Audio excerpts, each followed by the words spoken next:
So here's a quick summary of our previous lesson, and basically what we did is we expanded a little bit on blues style, and we basically we're doing blues scale in A, and we're playing blues, which is 1-4-5, meaning 1-4-5 A, D, and E within scale. This is count 1, this is 4, this is 5, and we're basically trying similar applications we did before, which is notice one thing though. One thing that comes in handy very much is the fact that we generally use 4 fingers. This is generally for those of us who use positions, which hopefully everybody is. We use 4 fingers, meaning we cover 4 notes. If we're in a scale of A major, we're playing an A major chord, okay? This is the range that we're playing in, basically. On A string and on G string. This is our range. Notice it's not from here, it's from here to here. 4 chromatic notes, one after another. They're all adjacent to each other. So in this particular case, we're going to walk chromatically from one note within blues scale, one chord within blues scale to another, from A to D, okay? And now notice in blues, in this particular case, we're trying to keep the blues pattern. We're trying to have some kind of structure.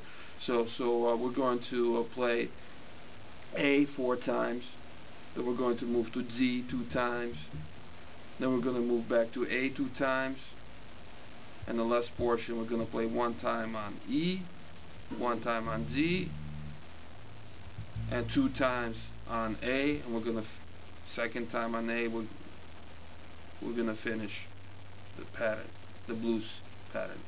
Okay, so here we go. 1, 2, 3, 4. Okay, and notice in detail what we're doing and how we're counting this. It's not very difficult, but sometimes it takes a little bit to get this embedded in your head, to make sure basically what you're trying to do is you want to make sure that you land in the right spot at the right time. After you do this for a while, it'll become second nature, but at first you gotta probably decode this kind of stuff. So here we go. 1, 2, 3, 4, and let me actually put out some drums for a little. Always try to practice with a metronome or drum machine. 2, 3, 4, 2, 2, 3, 4, 1, 2, 3, 4, 1. Here we're going to start the blues. 3,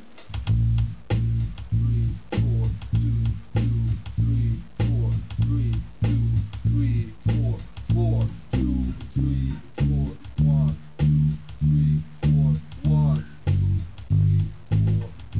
2, 3, 4, 1, 2, 3, 4, 1, 2, 3, 4, 1, 2, 3, 4, 1, 2, 3, 4,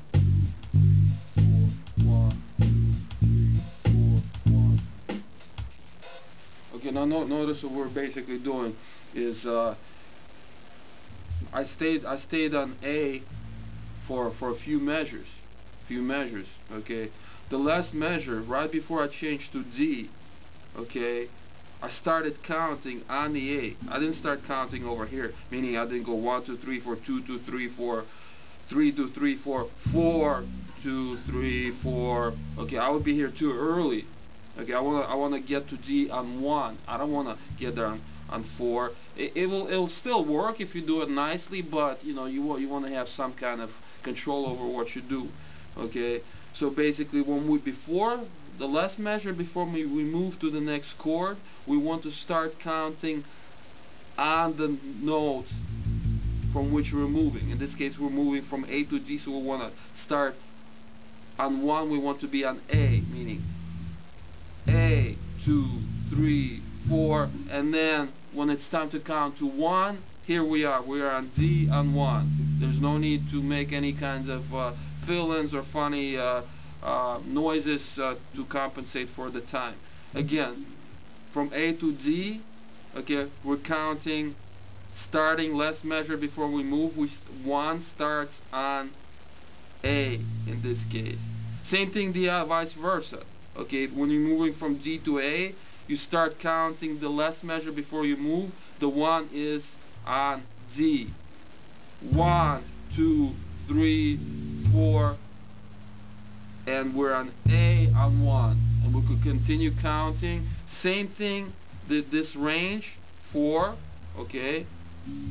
Your range, you're in E, here's your range of 4.